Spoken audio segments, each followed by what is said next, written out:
తాకట్టులో ఉన్న బంగారం అమ్మాలనుకునే వారి ఇన్ఫర్మేషన్ ఇస్తే దాని వాల్యుయేషన్ బట్టి మీకు కమిషన్ కూడా ఇస్తుంది gold hub. Hi, welcome to మనం టీవీ. నేను మీ కట్టా కార్తీక్. ఎవరి ఆకాష్? ఈ ఆకాష్ గురించి చర్చను ఎందుకు తీసుకొస్తున్నా అంటే, మీ అందరికీ తెలుసు, ఉదయం జరిగినటువంటి రోడ్డు ప్రమాదంలో మన కంటోన్మెంట్ ఎమ్మెల్యే బీఆర్ఎస్ కీలక నాయకురాలు రాష్ట్రాలంతా చనిపోవడం జరిగింది. స్పాట్ డెత్ జరగడం జరిగింది.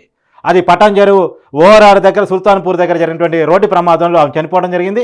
ఆ జరిగినటువంటి రోడ్డు ప్రమాదం కాల్లో ఇద్దరే ఉన్నారు, ఒకరి నాశ్యానంతా రెండు ఆకాష్. అందుకనే ఆకాష్కి ఏం కాలేదంటే, ఆకాష్కి తీవ్ర గాయాలయ్యాయి. మదీనాపూర్లో ఉన్నటువంటి సీకర్ హాస్పిటల్లో ఆయన జాయిన్ చేయించారనేటువంటి సమాచారం మనందరికీ అంతా ఉంది.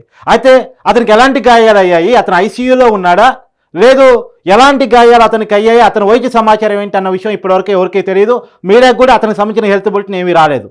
అయితే రాసియానంతా స్పాట్ డెత్ ఎలా కాగలిగారు, ఆకాశ్ తీవ్ర గాయాలతో ఎలా తప్పించుకోగలిగారు? ఇప్పటివరకు మనకు అందుతున్న సమాచారం మేరకు ఇతను స్పీడ్ బెల్ట్ పెట్టుకున్నారు, రాసియానంతా స్పీడ్ బెల్ట్ పెట్టుకోలేదన్న మా సమాచారం వరకే మనకంతా ఉంది. కానీ ఎంత స్పీడ్ బెల్ట్ పెట్టుకోకపోయినా డ్రైవర్ పొజిషన్లో ఉన్న వ్యక్తి, పక్క సీట్లోనే ఉన్న వ్యక్తి కేవలం తీవ్ర గాయాలతో ఎలా తప్పించుకోగలిగారనేటువంటి ఒక అనుమానం రాసియానంతా అభిమానులు కలుగుతూ ఉంది. దీని మీద ఎంక్వైరీ జరగాలని కూడా వాళ్ళు కోరుకుంటున్నారు. అసలు ఇంతకీ ఎవరి ఈ ఆకాష్ అని మనం తెలుసుకునే ప్రయత్నం చేస్తే, మనకు వచ్చిన ఇన్ఫర్మేషన్ మేరకు ఇతను చిన్నప్పటి నుంచి రాసియానంతాకి ఫ్రెండ్, కొంతమంది చెప్తా ఉంటారు క్లాస్మేట్ అని కూడా చెప్తా ఉంటారు. రాసియానంతాకి ఎప్పటి నుంచి ఇతను స్నేహితుడిగా ఉన్నాడంట.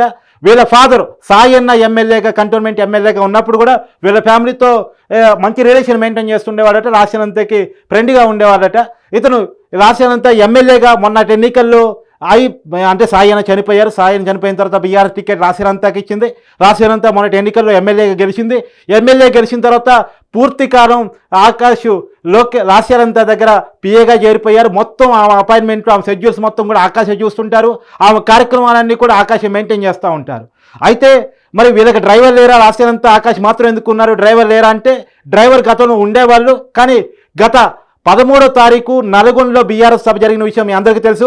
ఆ సభకి నుంచి వీళ్ళు తిరిగి వస్తున్న సమయంలో నార్కేట్పల్లి చల్లపల్లి దగ్గర జరిగినటువంటి రోడ్డు యాక్సిడెంట్లో, అంటే రాసియానంతా కారు ఒక ఆటోని ఢీ కొట్టింది. ఆటోని ఢీ కొట్టమే కాకుండా హోంగార్డ్ని కూడా ఢీ కొట్టింది. ఆ ప్రమాదంలో ఆ హోంగార్డ్ చనిపోయారు. ఆ తర్వాత ఆ డ్రైవర్ని పీకేయడం జరిగింది. ఆ డ్రైవర్ని ఉద్యోగం నుంచి తీసేసిన తర్వాత డ్రైవర్ కమ్ పిఏగా ఆకాశే ఉంటున్నారు.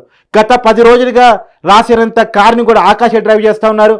ఈరోజు తెల్లారుజామున సదాశివపేటలోని దర్గాకి వీరిద్దరు కలిసి వెళుతున్నటువంటి సమయంలో ఓఆర్ఆర్ దగ్గర ఈ ప్రమాదం జరిగింది. ఈ ప్రమాదంలో రాసియానంతా అక్కడికక్కడే చనిపోయింది. ఆకాశ్ మాత్రం తీవ్ర గాయాలతో మదీనాగూడలో ఉన్నటువంటి శ్రీకర్ హాస్పిటల్లో చికిత్స పొందుతూ ఉన్నారు.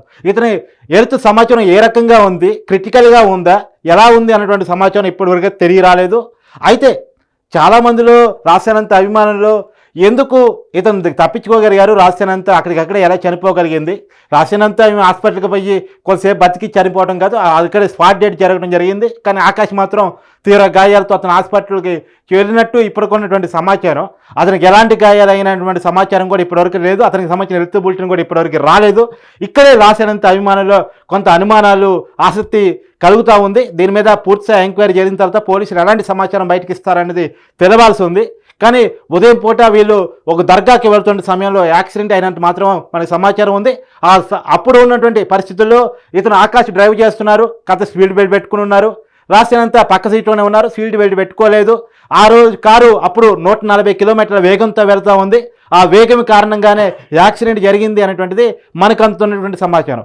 చాలా పొద్దున పూట ఉదయం చెప్పింది ఏంటంటే, డ్రైవర్ వేరేగా ఉన్నాడు, డ్రైవర్ గతంలో యాక్సిడెంట్ చేశాడు, అదే డ్రైవర్ మళ్ళీ యాక్సిడెంట్ చేశాడు. ఈ సమాచారం అంతా మనకి అందింది. కానీ తర్వాత కాలంలో మనకు తెలిసింది ఏంటంటే, ఆ కార్లో ఇద్దరు మాత్రమే ఉన్నారు. ఒక ఆకాష్, అదే డ్రైవరు, అతనే పిఏ. తర్వాత 2 రాసియానంతా పక్క సీట్లోనే కూర్చొని ఉంది, వెనక సీట్లో కూడా కాదు, ముందు సీట్లోనే కూర్చొని ఉంది. ఈ సమాచారం ఈ పోలీసులు ఇప్పటివరకు ఇన్వెస్టిగేషన్లో తేలినటువంటి సమాచారం. ఇక రాబోయే కాలంలో పూర్తి ఇన్ఫర్మేషన్ తెలుసుకోవాల్సినటువంటి పరిస్థితి కనపడతా ఉంది. కానీ ఎక్కడో రాసియానంతా అభిమానుల్లో చిన్నపాటి అనుమానాలు అయితే కలుగుతూ ఉన్నాయి. దీని మీద ఎంక్వైరీ జరగాలని అయితే వాళ్ళు కోరుకుంటున్నారు. Thank you.